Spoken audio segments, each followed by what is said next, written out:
This is Virginia Roots, a journey into Appalachian music. The instruments used in Appalachia are in many ways the same ones used in bands and orchestras. A violin is called a fiddle in traditional music, but other than that, it's the same, as are the guitar and the upright bass. The instrument that might be most associated with mountain music is the banjo. To help us learn more about the banjo, we traveled to Fries, Virginia to talk to Jim Lloyd, Program Director of Junior Appalachian Musicians, and Lincoln Hensley of the Tennessee Bluegrass Band. The banjo had origins in Africa. When they first came over to the United States, they were a gourd type of instrument like this. This was recovered out of a log cabin in Loudoun County, Virginia, and this is a very good example of some of the first banjo type of instruments. By the 1840s, a fellow named William Boucher up in Baltimore, Maryland was making these. This is in 1845. They had dropped the gourd and put a drum body on it. And by then, it had developed into a 5-string instrument. Then by the 1890s, 1900, there were loads of banjo manufacturers. This is an 1890s line in Healy, and it's developed more into what we would call a modern look. By the mid-1920s, Gibson came up with this design, and this is a 1928. And they've continued to evolve. Lincoln's is a 5-year-old banjo now.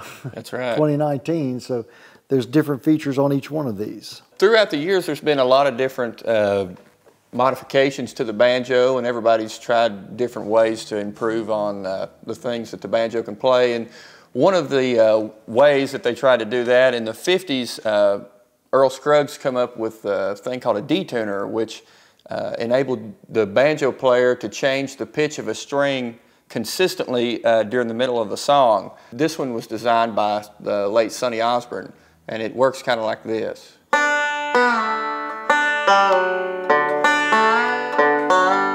And you can do many different things with it. You can hold chimes and bring it up. You get kind of pedal steel sounds. Being in tune in a major jam session or a band or even solo is really important. So we're going to talk about that for a minute. As you can tell, me and Lincoln are not in tune. So Lincoln's out of tune. So there are different ways to tune an instrument. Any of the instruments, this applies to all of them. You can try to tune it by ear and get pretty close. You can use an electronic device to tune it, which most people do use now. You can also tune with another instrument, a piano or a guitar, or you can use a pitch pipe or even a tuning fork. I will say there have been some pretty major advancements in the electronic tuner these days.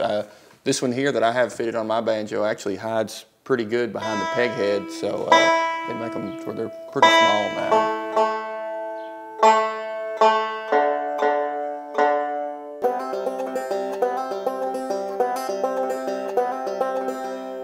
When the banjo came over from Africa, they played with a downward movement, which was called knocking, rapping, or frailing.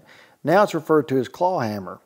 Lincoln plays the more modern way, the origins of bluegrass, which was Earl Scruggs and Snuffy Jenkins and some guys like that. So we're going to demonstrate the differences. We're going to play a song that's about 600 years old, actually. I'm going to play the claw hammer, and Lincoln's going to play the bluegrass. Soldier's Joy. 1, 2, 3, 4.